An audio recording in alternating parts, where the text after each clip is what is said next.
안녕하세요. 정다솔 변호사입니다. 저는 9년차 형사 전문 변호사로 정말 셀 수 없이 많은 상담을 해왔는데요. 의뢰인들의 나이도 직업도 혐의까지도 모두 다 달랐지만 상담을 시작하면 꼭 나오는 질문들이 있습니다. 변호사님, 저 초범이니까 괜찮지 않나요? 경찰에서 전화가 왔는데 그냥 가면 되나요? 이런 질문들입니다. 저는 이 질문들이 여러분이 법을 몰라서 하는 질문이라기보다는 내가 지금 하는 선택 하나하나가 어디까지 영향을 미치는지 모르기 때문에 하시는 거라고 생각합니다. 그래서 오늘은 형사 전문 변호사가 상담에서 가장 많이 듣는 질문 탑3를 정리해 드리겠습니다. 가장 많이 듣는 질문 첫 번째입니다. 변호사님, 저 바로 구속되나요? 결론부터 말씀드리면 그렇지 않습니다. 적어도 수사 단계에서는 더더욱 그렇습니다. 내가 고소를 당했다고 해서 기소가 되었다고 해서 바로 구속되는 것은 아닙니다. 다만 범죄를 범하였다고 의심할 만한 상당한 이유가 있고 이와 동시에 일정한 주거가 없거나 증거를 인멸할 염려가 있는 때, 또 이미 도망을 했거나 도망을 할 염려가 있는 때에는 구속영장이 청구될 수 있습니다. 그래서 저는 수사 단계에서 구속 사유가 없다는 점을 적극적으로 설명하는 의견서를 제출하고 가능하면 처음부터 구속 가능성을 차단하려고 합니다. 두 번째 질문입니다. 변호사님, 합의만 하면 처벌 안 받는 거죠? 이 질문도 답은 같습니다.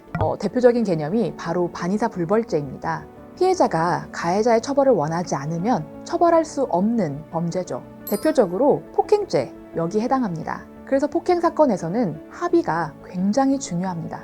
하지만 같은 폭행이라도 위험한 물건을 사용한 특수폭행은 다릅니다. 특수폭행의 경우에는 합의를 한다고 하더라도 처벌될 수 있습니다. 특수폭행죄는 반의사 불벌죄가 아니기 때문입니다. 다만 이런 사건에서도 합의는 기소유예를 받을 수 있는 등으로 처분 수위를 낮추는 데 아주 중요한 요소가 됩니다. 세 번째 질문입니다. 변호사님, 저 전과 남을까요? 우리가 흔히 빨간 줄 그어졌다 라고 말하는 그 전과, 법원에서 유죄 판결 받고 확정된 경우에 남는 겁니다.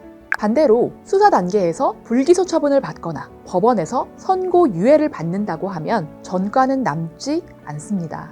다만 선고유예 같은 경우에는 이미 전과가 없어야 하는 등의 조건이 까다롭기 때문에 실무적으로는 수사 단계에서 불기소 처분을 받는 것이 가장 유리합니다. 지금까지 형사 전문 변호사가 가장 많이 들었던 질문 탑3를 살펴봤습니다. 질문은 모두 달랐지만 결국 답은 하나로 정리됩니다. 바로 경우에 따라 다르다. 이 표현이 무책임하게 들릴 수도 있습니다. 하지만 형사사건이 얼마나 사람과 상황에 따라서 영향을 받는지 알 수 있습니다. 나이, 직업, 전과 여부, 그리고 첫 진술까지 어디에서 어떤 선택을 하느냐에 따라서 방향이 달라집니다. 그래서 중요한 건 변호사님, 저 괜찮을까요? 라고 막연히 물을 게 아니라 지금 이 단계에서 어떤 선택을 해야 하는지 정확히 알아야 한다는 겁니다. 형사사건은 운으로 버티는 문제가 아닙니다. 선택과 전략의 문제입니다. 지금까지 정다솔 변호사였습니다.